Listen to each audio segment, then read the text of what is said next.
wherever you're at in the world, whatever you're up to. We're talking music, we're talking culture, we're talking an American that's gone through is now in the music game, but understands the VC world, understands digital, and a very extreme sort of environment where content can go anywhere in a million seconds extremely quickly. It is very cool to start seeing more crew that are young bucks on the come up that are obviously creating platforms and enabling others to share it, especially with a platform like Dash, understands the music game better than most. Ladies and gentlemen, it is Ren Stern from Frank Renaissance. How do you Frank Renaissance. Frank Renaissance. New It's nice Zealand to be here. Renaissance. In Japanese, you say Renaissance, so it all works out. Yeah, exactly. So Ren, I actually tried to study a little bit of Japanese when I was younger, and I used to live in Japan in my snowboard years for a little bit in a place called near Matsumoto called Norikura Kogen in Nagano, nice. And it was very cool, and the culture was amazing, and I absolutely loved it. It's early over there in Japan at the moment. I believe it's like 6 a.m. So I'm imagining the worst meetings for you potentially are when you have New York calls.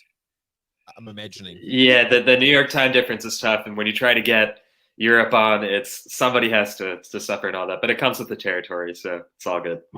I get it. So maybe let's start here for a second. You don't seem, for those who are obviously listening, you can't see his pretty face.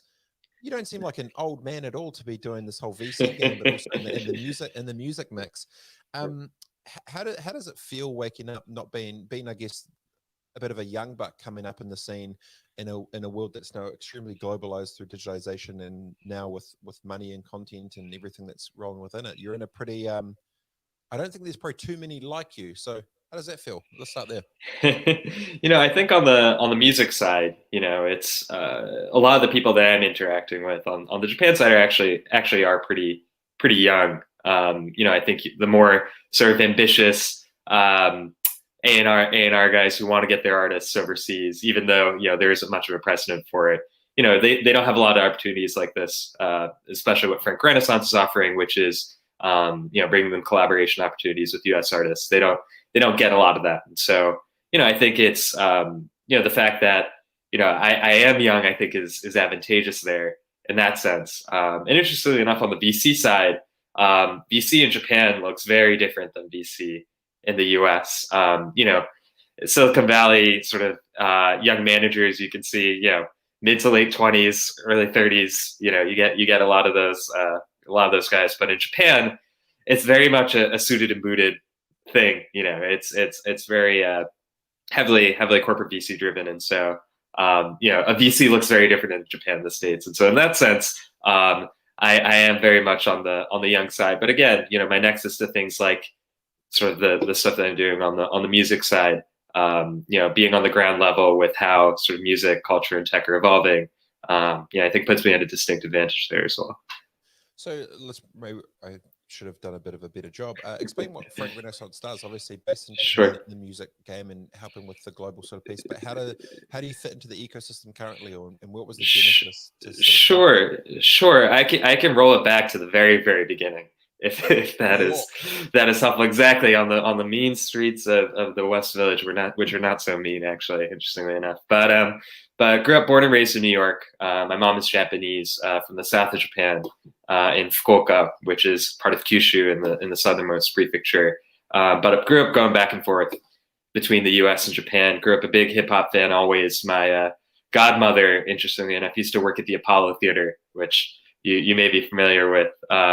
And my first concert back in the day, I was in seventh grade. My first hip hop concert was the only Japanese person you probably see for 3-4 blocks, for the 3-4 blocks radius around the Apollo at that time.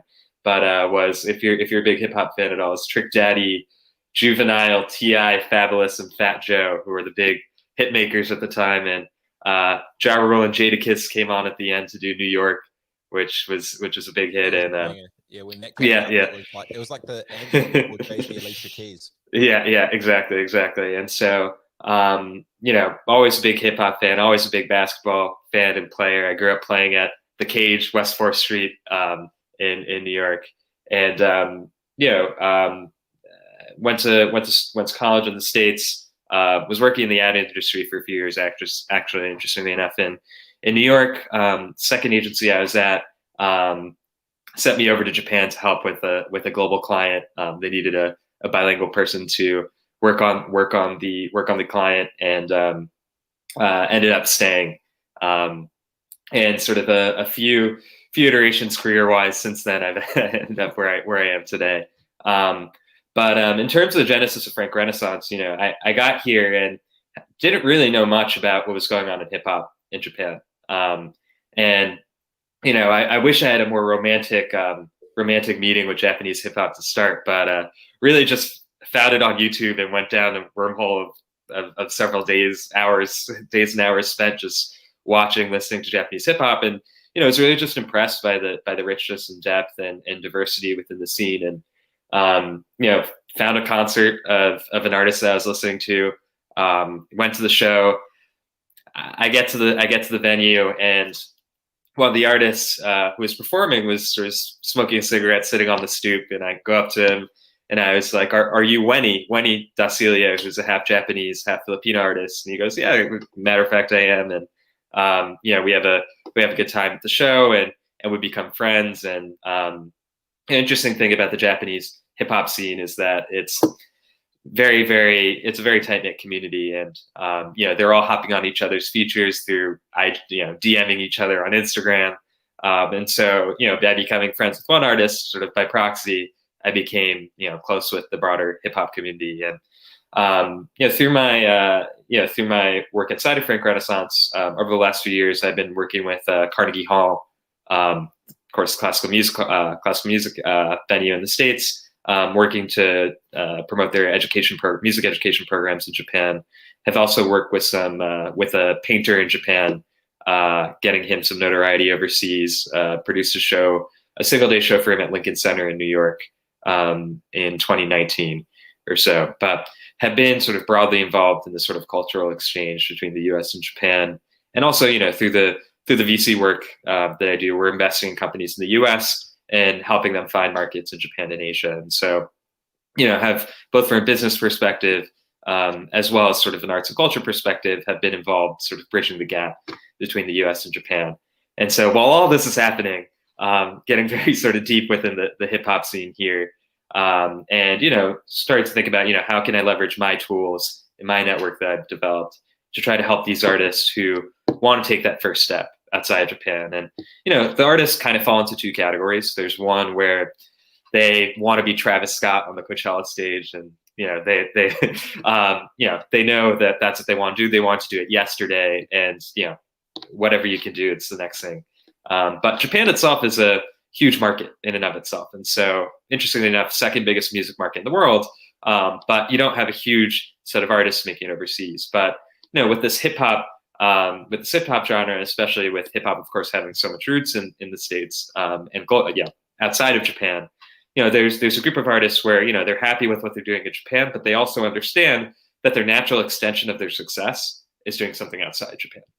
And so, I would say it's probably 70 to 80% the latter, actually, interestingly enough, and 20% the former. But I think part of that is because there isn't a huge amount of precedent for Japanese artists really having huge success overseas. And so, my co-founder, Frankie, who's a buddy of mine from college, interestingly enough, is sort of the expert on everything culture.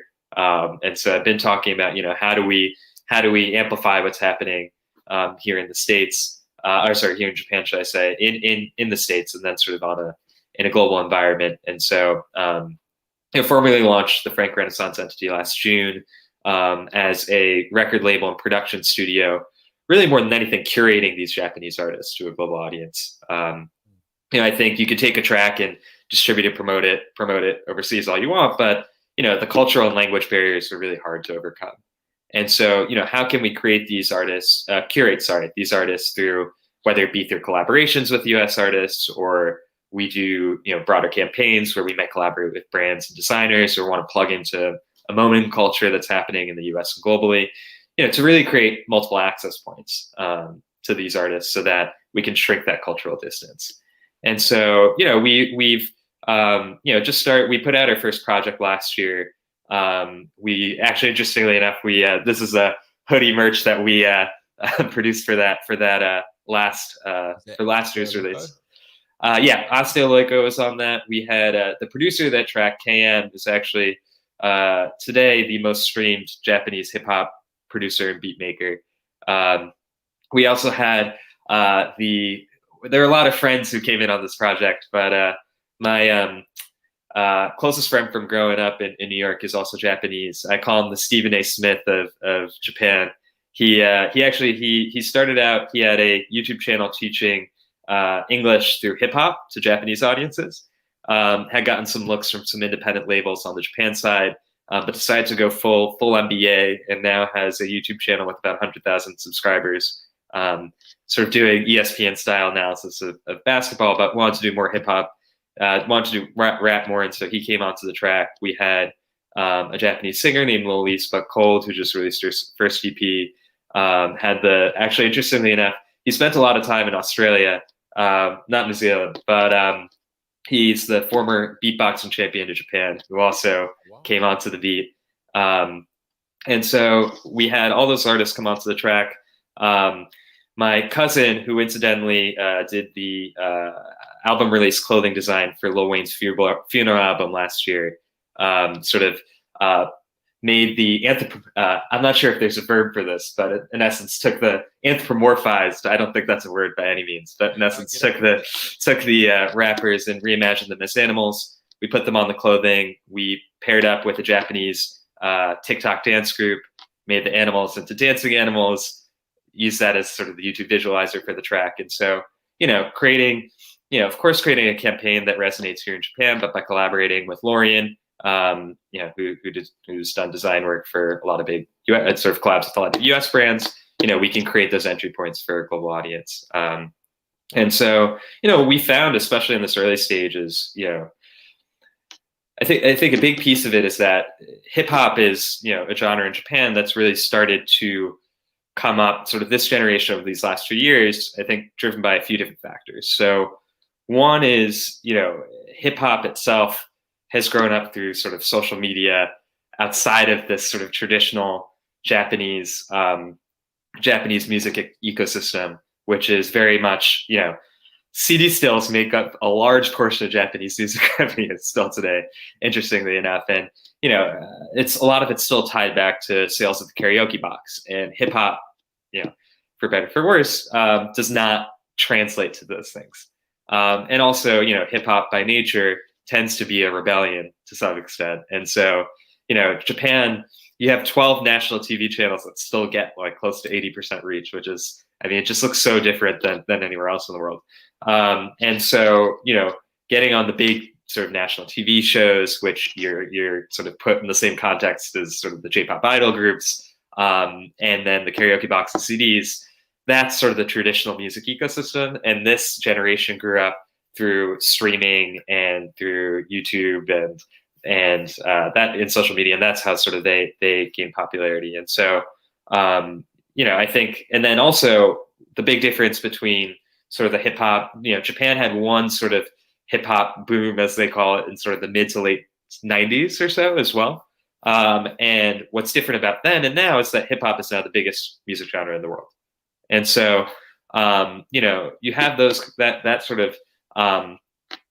of factors, but hip hop in Japan today is still very much an emerging genre. It's at sort of the day one of becoming mainstream, I would say, today.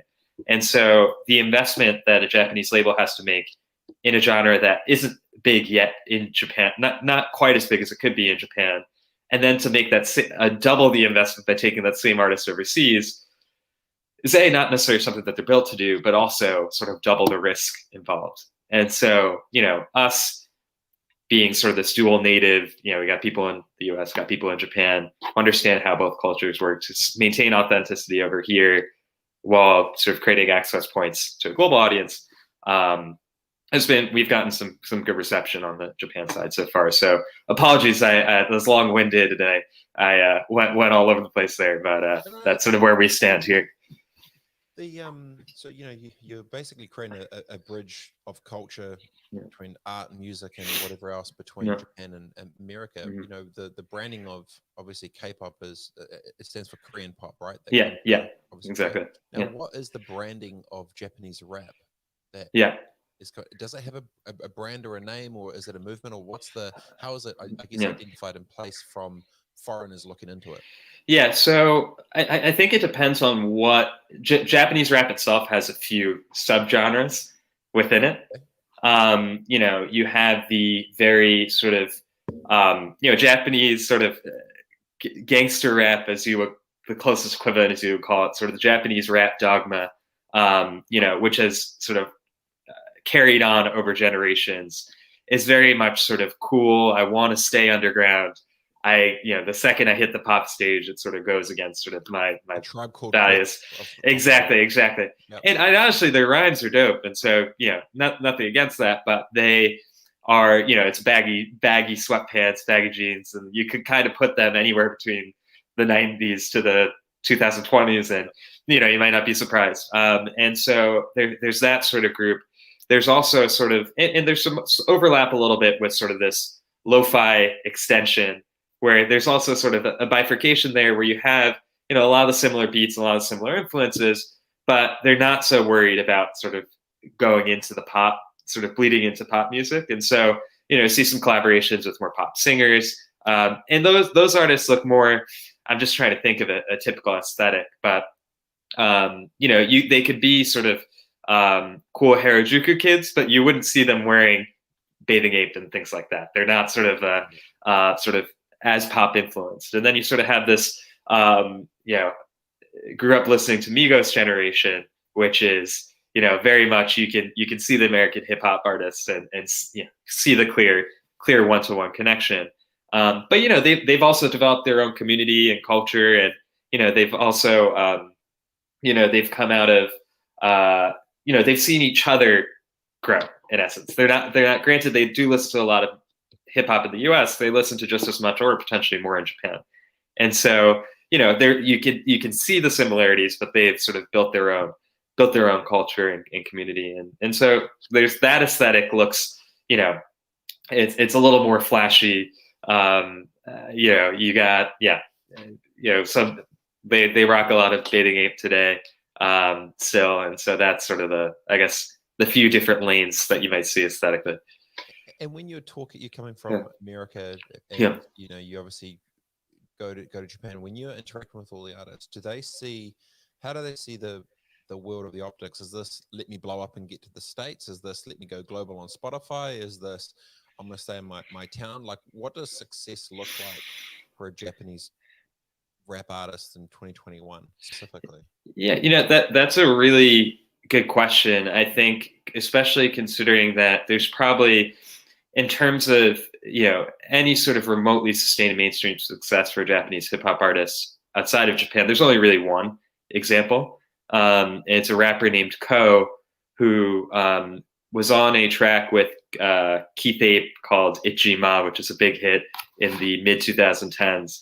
And sort of on the back of that, did some work with 88 Rising and did some tracks overseas. But outside of that, he not there isn't really any sort of example of mainstream success. And so how I see it is for the single individual artist, the likelihood of them gaining massive popularity in the States on their if they're moving on their own, it's really tough because it's hard to understand the context. And so our goal is to sort of kind of bring the whole genre and community at once over. And there may be some artists that sort of have bigger success and they end up on the larger festival stages, and there's some that may not. But in any case, plugging into the reputation and sort of brand equity and also scale of the U.S. hip hop market, they're able to gain a broader audience, whether that be in the States, whether that be in Japan. If anything, there'll be a significant impact on their popularity in Japan just by seeing their success overseas, and then maybe that extending into greater Asia as well. And so, I think it's largely proven in terms of what massive success looks like. But I think, my personal goal in all this is for, somebody having their, hip hop playlist and it being commonplace, not novel, to be scrolling around and just playing a track with a Japanese hip hop artist on it. Well, if you look at culture, obviously from America, a lot of American artists now are jumping on, Spanish beats and collabs and mix-ups with the Bad Bunnies of the world and whatever. And then so Drake's probably a good example. And then on the other side, and obviously I don't understand the music world as much as yourself, but then I'm watching or listening to a different, and you've basically got then Drake on like a UK drill beat, and he's got like some English twang, and then he's doing this other thing. So there's clearly crossover between the American markets to down south into South America, and then clearly going over the pond the other way. The only one that's probably come in, which I don't think was not so much an industry, but maybe just the one-hit wonder gone crazy, was obviously Gangnam Style from that came over that way. I'm imagining you don't want a one-hit wonder where it becomes kind of like a Gangnam Style. You actually want career and legacy and more of a genre, not a one-hit wonder, right? Like, do you see, because obviously when they can't sort of expand it, like how do you get through what you hope the future will be when you're mixing a language that people don't understand, but in a market that, loves a good beat? Yeah.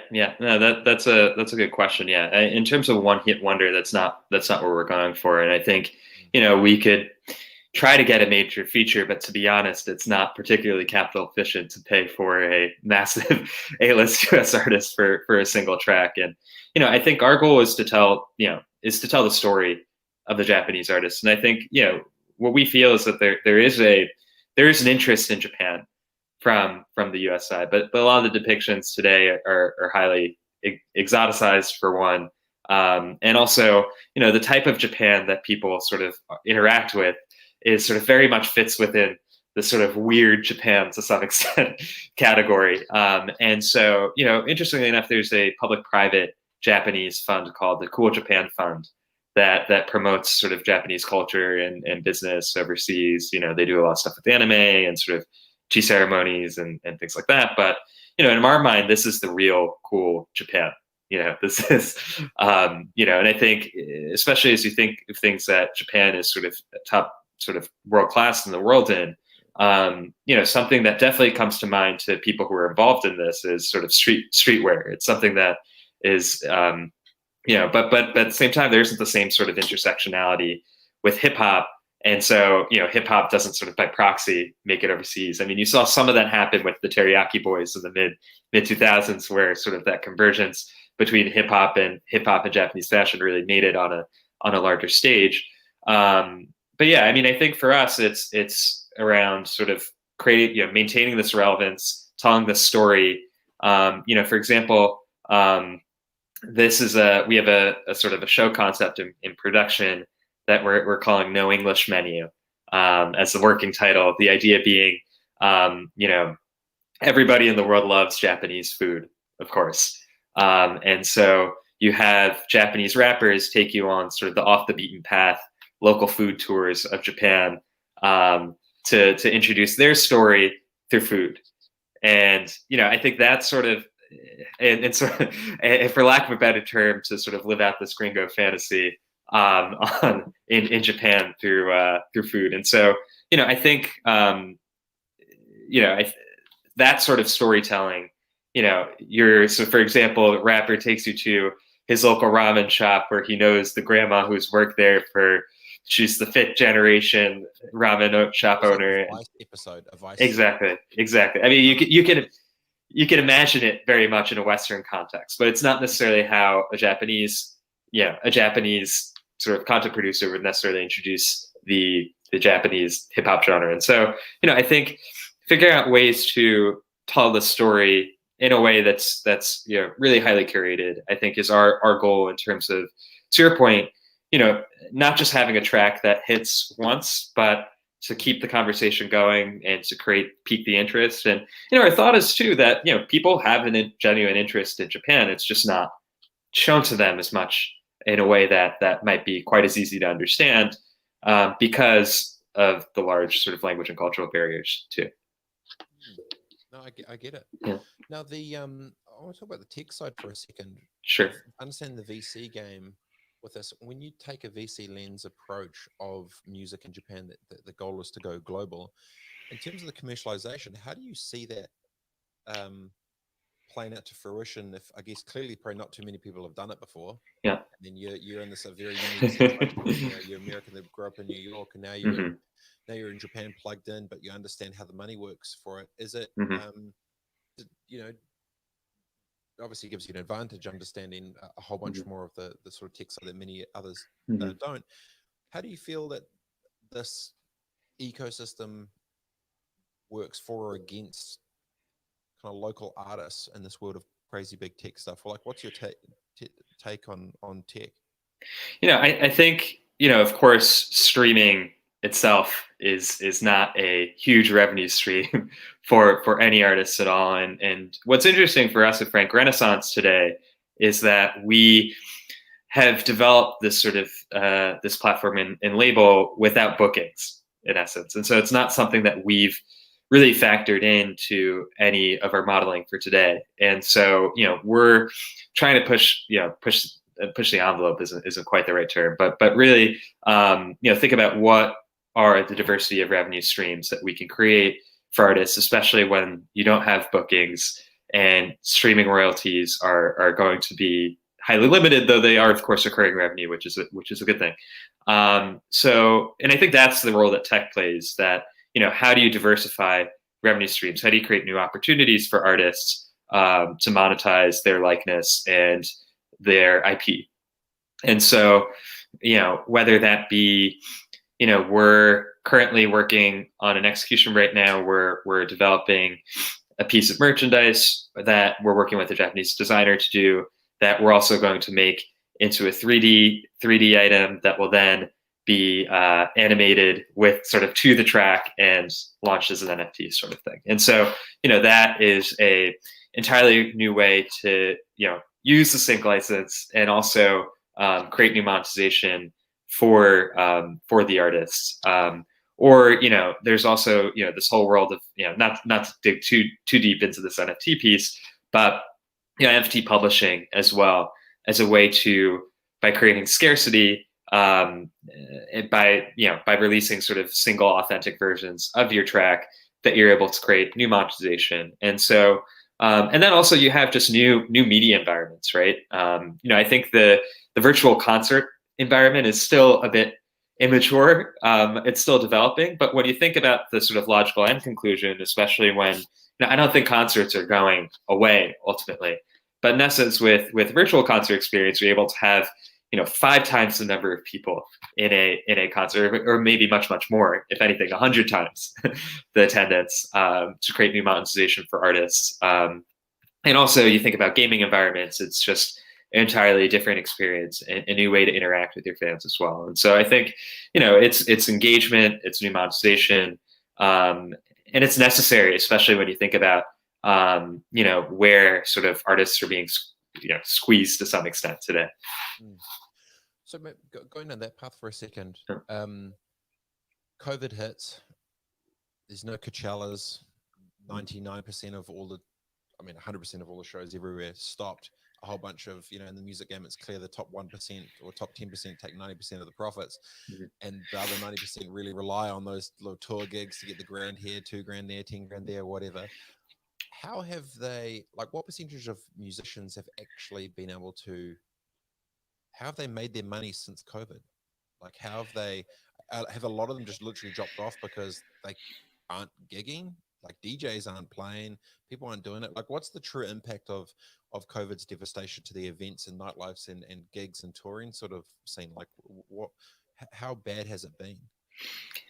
It's been really, really tough. I mean, I think, especially, I would think on the U.S. side, potentially even more so than Japan. I mean, I think with Japan, in terms of the hip hop artists, yes, gigging is significant, but to be honest, a lot of the hip hop artists today, along with some of their gigging, are also, getting revenues through sponsorships with a lot of the fashion brands. So within Japan, they've done a really good job of sort of, I guess, embracing this intersectionality between streetwear and fashion, and hip hop, and it's largely social media driven. That ecosystem makes a lot of sense, and these artists are not selling out 50,000, 100,000 person shows yet today, though they are doing 5 to 10,000. So it's not like they aren't getting people to their shows. It's just not quite at that scale yet. And so what we've seen actually is that the U.S. artists,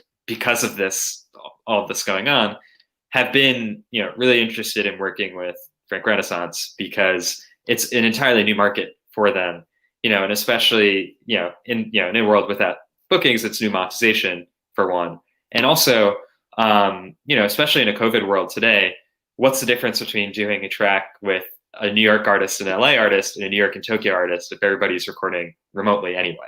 And if you have somebody like us sort of holding your hand through the collaboration process, and also, to a large extent too, being able to, put together the structure that works for everybody involved, has been a valuable opportunity, especially on the U.S. side. And so, it's been really tough, but I also think it's given an opportunity for people to innovate. The fact that this sort of digital concert economy, you see, things like Wave XR doing really cool stuff. You see this sort of, this new economy being created. I think in the short term it's tough, but for the artists that are able to, get through these couple of years, I think there's a really sort of wide range of opportunities that sit sort of at the end of that path.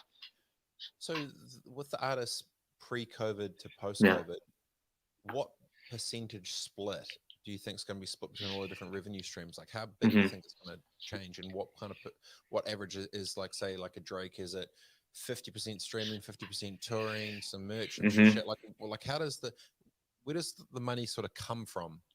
I mean, that's a good question. I mean, I think streaming still is going to be a very, very low percentage comparatively, but I do think if I were to be put on the spot here to put it in percentages, specifically, I would say if it's 30 to 40%, or I would say potentially, if you think about the diversity of the digital streaming, so not digital streaming, but the digital monetization opportunities between some of these digital goods economies and virtual experiences, if that makes 15 to 20% of an artist's revenues, that's pretty significant. That's huge. And if you have, say, 25% is 30% is sponsorships and merch, and then sort of, what's that? It's about 60%, and the remaining, 30 to 40% is touring, and then you have, 5 to 10% be streaming. I think that's huge if you're able to create. I mean, I think that's probably takes some time to get to that point. Maybe that's a 2025, 2030 sort of state to some extent. Lost 80 to 90% of their revenue in the last Exactly. But I'm saying after sort of that sort of percentage split is after sort of you come out of the pandemic, hopefully, where you have actual bookings. Today, of course, bookings are close to zero, and you have sort of merch revenues and some of these digital experience revenues being a larger percentage. But I think if at the, sort of the conclusion of all of this, you have sort of these digital experience, digital goods revenues being 15 to 20% of an artist's revenue stream, that's huge, and that's a great thing. And I think it's also a great thing for fans, because those digital experiences a lot of the time give more opportunities for engagement with the artists as well. I get it. Gonna go to the artist side for a second. So there's been a lot of talk over, I guess, years and years with what's getting. It feels like there's more of a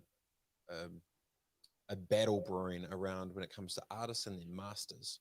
Now, what's your take been on who should or shouldn't owe them? Do you feel that the industry has been broken when it comes to stuff like this? Like, what's your take at a macro on how the music industry has been run when it comes to actually taking care of the artists? Because for years it kind of feels like stuff's starting to come out more and more and more of all the bad deals and all this and the 360 ad, and they've got the masters this and they can't buy it back that, and just it seems very not as transparent as blockchain, let's say. When you look at it, obviously coming up as a fan and then now I guess involved in it, What's your take on what potentially wasn't working and how you think you can maybe do things better? Yeah, I think it's a very good question. I think it's also interesting to see when we were talking about monetization before, artists like Bruce Springsteen selling off their catalogs today. Just with how the world is going. I think for us, sort of developing a label, 360 is not really something that we really want to do per se. I mean, I think if anything, if we think about it, of course, we want sort of our artists that we work with to work with us always. But if what happens is if an artist pops off with us and becomes hugely successful, and they end up, going to sign with Sony RCA in the U.S. as a major label artist, that's a huge win for us. We're really happy about that. I mean, to be honest, today the artists that we're working with are artists that sort of I've become friendly with over these last 3 to 4 years, and are friends first and foremost. And we don't want to stop them from becoming sort of massively huge global sensations, especially considering we are a startup, and so that's sort of not our goal. We want to give artists sort of all the opportunities to have sort of as big of success as they can. And when we think about sort of the role of the label and sort of what we do, I think the ultimate conclusion for us is, we're starting today as, a record label, and music is at our core, but sort of the ultimate conclusion of our success is, becoming a lifestyle brand and a media company, if anything, is sort of our logical conclusion. And, how we see that is sort of, we look at ourselves as a platform where artists can plug into our resources, and then, we can work with them exclusively if they want. We don't necessarily have to. And as long as we can sort of allow them to have all the opportunities to monetize, and of course, we will participate in that in some extent for sort of the efforts that we put in, but not limiting the artists to what they can do. And so sort of taking a look back to answer your initial question of, how has sort of the record label treated the artists, and and especially in regards to their masters, and sort of what does sort of the successful formula look like going forward. I think Japan's an interesting example because the talent is very much pulled by the label and the agency in Japan. It's very much as opposed to the sort of the agency sort of dictating what the label does, even if the label sort of provides the resources and of course is taking a cut and all that. But I mean, I think in a sort of the world that sort of I see is that we are a brand and platform that the artists can plug into. We can provide financial resources. We also ultimately, I think, what we in the long term need to trade upon is our brand. In essence, at some point, the Japanese labels that we're working with are going to say, "Oh, look, Frank Renaissance is doing it for us. Why do we need to work with Frank Renaissance to try to sort of hop over the pond, so to speak?" But we ultimately, our goal is to develop our positioning as a brand, so that, the reason why you work with us is that we have a brand and a captive audience that you trade upon. And so ultimately, I think, if 5 years from now, we are, as long as we have the opportunity to help the artists monetize their masters, and they, whether we own the masters jointly or we don't, is almost secondary to me, as much as us being able to monetize that through sync licenses and things like that. And so I think in terms of the past, I think it's tough, especially when the labels are providing the financial resources to help monetize, and they also want to protect themselves, and especially in a world today where there's such a thin line between distribution and the artist. It's you can put your track on TuneCore. It's on all DSPs in 2 weeks. And so, I think how I see it is that if things like blockchain can help with the transparency from the rights management side, and I think that's great. I think if anything, just the role of the label changing in terms of becoming more of a marketing and media platform versus a purely a sort of a rights management entity and a financial entity. I think that's where they can really add value, show that they can add real value to the artists. What's more brand than just the business, right? No, yeah, exactly. Right. Yeah. Did you see when just recently Jack Dorsey from Square bought Tidal from Jay-Z. Mm-hmm. Yeah. What were your thoughts on that, of why a payments processing platform would Mm-hmm. actually acquire a music streaming service? What was your take when you saw that news come out? As someone that's inside the music industry that understands tech, I'm wondering if you had the same read on it that I do. Yeah. No, that's a good question. I mean, I think so with Square specifically, thinking about where they sit as a brand and an entity. Of course, it is a consumer facing brand, but to a large extent, it's a service that is for a business, of course. And so to be able to plug into that sort of brand equity, that sort of it's of course Tidal isn't holding any IP there, but also sort of the relationships with the artists, the captive audience, and also I think that to be able to not only have that brand association to some extent, but also be able to plug into that captive audience. I mean, I think it's, especially as a company and brand like Square, to be able to create that familiarity with the consumer side is extraordinarily important, I think, to a large extent for their enterprise sales as well. And so, I think that relationship with somebody like Tidal is able to help sort of push that forward. And also, I'm just trying to think. Do you think they're going to? Yeah. Do you think they're going to take on? Do you think they're building something to take on the music labels? It's a good question. Creators to go direct to consumer. Yeah, it's a good question. I think with Tidal's sort of, I think in terms of the success of Tidal, I think it's very. I think it probably depends on who you talk to a large extent. I think in terms of what they set out to do when all the artists sort of stood up on stage and said we want to take our money back to a large extent, and sort of where they ended up today. I think it's they whether that was successful or not, I think is depends on who you talk to. They were not able to overtake the streaming platforms and things like that. But I think at the end of the day, I think it's similar to sort of digital media publications today. I think the whole point of streaming, and I think it's interesting looking at the NFT publishing sort of alongside it, is that the whole point of streaming is that you're able to reach a mass audience, and that mass audience takes for granted the idea that music today is free to them.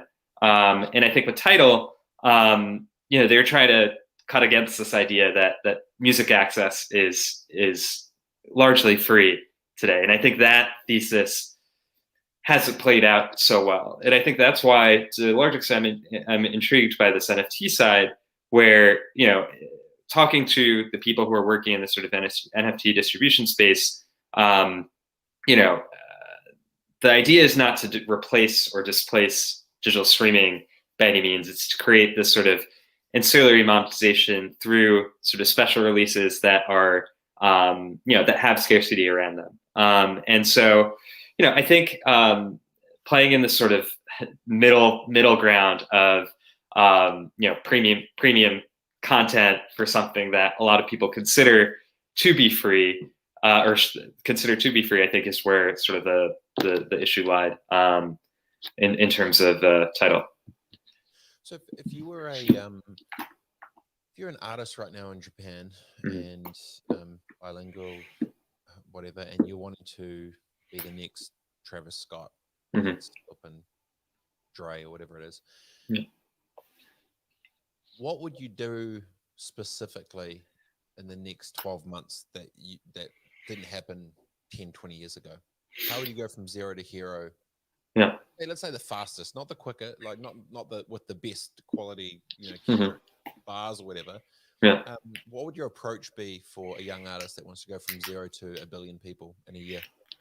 I mean, I guess the first thing I would say is work with Frank Renaissance, of course, is the obvious answer. But I think, I think in terms of, trying to gain global notoriety, I think is, I think doing collaborations with US artists is big, but I think it's also really about the artists finding their lane, to a large extent. I think it's one of the artists that we're starting to work with is a guy named Sick Boy, who is sort of this emo rap, punk rock rap, sort of Lil Peep generation kind of artist. And I think that has a very clear defined audience, and plugging into the right sort of cultural context in the States and globally, I think is a way to really amplify that. But I guess if I were a Japanese artist today, if I were to go as quickly as possible, I would try to figure out a way to do something with a large anime studio. I think that's probably the quickest thing, especially considering that, anime itself, of course, has global ubiquity. And, I think from a Japanese rap side of things, there are, Samurai Champloo was heavily hip hop influenced back in the day. But I think, that's sort of the most obvious sort of connection in terms of trying to get big globally. Whether that gets you on a Coachella stage, though, is sort of a second question. Because I think that sort of cool context and what ends up on a quote unquote Coachella stage looks quite different. How do you think after things start opening back up, what's your prediction for the touring space? Do you think it's just going to go absolutely ballistic with everyone trying to go everywhere with as many gigs and actually potentially flood the market with too much supply? Everyone just gets too many options for everything because they're going to have everyone trying to play the same dates? And do you think that, how do you think this starts to, open back up in terms of artists trying to get their revenue? Because I'm imagining if you are, an artist that hasn't been to your fans in over a year, all you're going to want to do is hit the road. Are we about to see a massive explosion in travel and tours and expos and carnivals and Coachellas and gigs? Yeah, it's a good question. I mean, I think especially, I guess the first piece is that I don't think the world opens up that quickly, I guess, to a large extent. And so you're still going to have social distancing measures to a large extent at a lot of these shows. And so you're not going to be able to have as big of a lineup without as many artists, because the cash flows just don't work that way. And so, but at the same time, to your point, there will be, there's a large demand both from the concert operator side as well as the performer side, to be able to get on that concert stage. And so, I do think that, especially considering that you need to ensure that you sell those concerts out, especially considering that you're going to have less people there, as sort of a given, that there will be a premium still for the most, high profile artists. So, I think it's a tough world out there for the smaller independent artists in that sense, from a large booking standpoint, because there's going to be less shows. I mean, you really just can't get around that. And so hence sort of these these new forms of digital monetization become more imperative. So the top ones with the top brands will make the most cash, and everyone else is going to be left further behind. Companies through the pandemic, right? It's like, yeah. I mean, to a large extent, but at the same time, I think the fact that this digital economy has been accelerated, I wouldn't say it's matured by any means, but the fact that it's been accelerated, does bode well for the independent artists in the long term. And so I think the artists who are able to really do their homework now, and I think us as a label, we're still doing our homework today, looking at these platforms and understanding how we play in them, is something that we're still trying to understand. And so, I think the artists through their homework will position themselves for the long term, though now is definitely a tough time for sure. I was reading one of your interviews, you Sure. had a bit of a rude awakening with the culture in terms of the New York vibe and style in terms of negotiation, when people say no and yes with the way it sort of works. How's it been, I guess, adjusting or readjusting to Japanese culture compared to American, in terms of, you're a venture capitalist that's in the tech music culture game, but then you're in a society which is very respectful and diligent and cordial and process and system. Like how what's your biggest cultural learnings been from bringing your American New York jazz over to Japan and getting put back in check? How's that worked? Yeah, for sure. So, I do have to play a little bit of Clark Kent sometimes, to some extent, where the the suit, when the suit goes on, it's one person, and when the hoodie comes on, it's a bit of a different person. But I think, if anything, to be perfectly honest, I think the fact that I don't look 100% Japanese, even though I speak, read, and write the language fluently, I understand the culture, is very helpful in a lot of contexts, because it isn't. I'm not supposed to know the rules, in essence, but I do know the rules, and so I feel like I can play that in a large extent to my advantage. And the fact that we are young, we are a startup.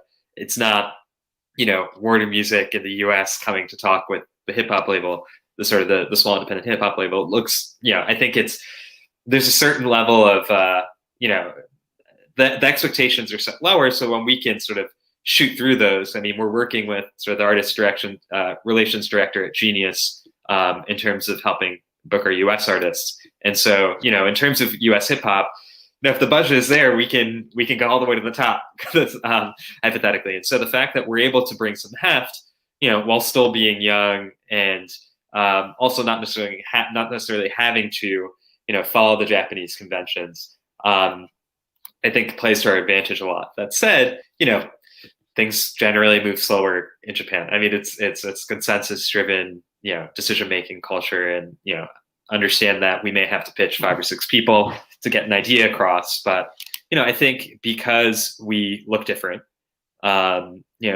literally in terms of the color of our face, but also the fact that we are, we started playing with some larger names, both on the Japan side and on the US side. It's people have been receptive to that, and so I think there's definitely always learning every day. I'm not a record producer by training originally. This is something that I've gotten into more as of late, and so I think there's a certain level of mutual understanding that the labels have and artists on the Japan side have not done this before going overseas. We're sort of learning as we go, but they want to do more of it from what we can tell. So I think it's an exciting time right now for us, and sort of the opportunity for Japan is just shaping up. So when you fast forward out 5-10 years, next year or so, we're out of the pandemic, world starts cruising around, you're in startup mode, back and forth here in between America and Japan. What do you feel success will look like for Frank Renaissance in 5 years? 5 years, yeah. So it's how I see it is that we right now are, and it's funny because my VC background makes me think a little bit more like a software company. I think to some extent are in sort of the user acquisition mode, MVP and user acquisition mode, kind of in parallel to some extent, where we're trying to prove out this model that people will pay attention in the US on this, but ultimately what we'll need to trade upon is our audience itself. The fact that we are the platform, we are the media platform to sort of disseminate what's going on sort of from the ground level in sort of the cool mean streets of not mean streets by any means, but the cool streets of Japan. And so to develop that brand equity both on the Japan side in terms of the artists that we're working with, as well as the audience that we're sort of conveying this to, both within the US on a global scale, is what we really are trying to build out now. And the ultimate conclusion, 4 or 5 years down the road, is that we are a recognizable brand within the greater music and entertainment context. And the fact that this sort of Japanese content is being disseminated to you is not novel. It's part of the greater context of different sort of content channels that you're looking at. And so I think sort of to what I said before, sort of becoming a media company to a large extent and a lifestyle brand of, okay, this is the cutting edge cool Japan. I have an access point to this, and I want to know more about it, but also I've seen a lot of it already, and so it's a lot of it is new, but I'm not unfamiliar entirely. And that sort of education is sort of what would be great to get to in that sort of 4 or 5 year time frame. Now, on the other hand, entirely not from a sort of a Frank Renaissance brand side of things, but from an artist side, what we're really trying to do is have both within the music industry and more broadly, give Japanese artists sort of that that example of past success, in essence. The fact that they see that a Japanese artist working with us is able to gain global notoriety, they feel that they can do it too. And so, I think the natural conclusion when we start to do more of this, the labels in Japan will also try to do it themselves. And that's not something that we can really prevent. And that's okay with me. And maybe most startups fail, as we all know. So maybe there is a world where we do this and we show this example, and better capitalized people come in and do this at a bigger scale than us. But ultimately, the fact that we're able to create sort of these case studies that this can be done, and create that excitement and confidence within the Japanese artist and creative space that I should go do this. Why am I not doing this? Is really sort of from an emotional side of things, our ultimate goal. I get it, man. It's just going to be mixing up the brand of what it builds to, but also the business of where it's going. Really appreciate your time, Ren. If people want to check out the website, artists, bits and pieces, where can they go to? What can they do? Sure. Yeah. So we're on social media, of course. So check out our Twitter and Instagram at Frank Renaissance. We also have a monthly playlist that we put out, Frank Renaissance and Friends, on Spotify. Definitely check that out. You'll see a lot of the artists that we work on there, as well as sort of a lot of the hip hop artists in Japan today. We also have a couple tracks coming out next month, as well as more coming out within the next few months. And so, definitely should be seeing a bit more on us. We also just did a talk with the Japan Society a couple days ago, as well, which will give you a lot of the context in terms of the Japanese sort of media and music environment to learn more. You can find that on YouTube. If you just search Frank Renaissance, it'll pop up. And so, definitely, you'll be seeing more soon. And so definitely be on the lookout. Really appreciate it. Thanks so much, friend, for joining us, man. Really appreciate your time. Thank you. Appreciate it. Awesome, brother. Talk soon. Okay. That was Ren Stern there, Frank Renaissance. In a way, good banter with the music game. Very interesting shifts and power plays that are happening in the space. Extremely cool to kind of see the cultural angle of what it's going to look like coming from Japanese culture into America, and then from America out to the rest of the world, or wherever they go to. Frank Ren Stern, founder, CEO, and in the mix at frankrenaissance.com, which you can check it out. Enjoy the day, everyone, and I'll talk to you soon. This has been Robett Hollis from Robett Live, Dash Talk Radio, Dash Talk X, Dash Radio. See you soon.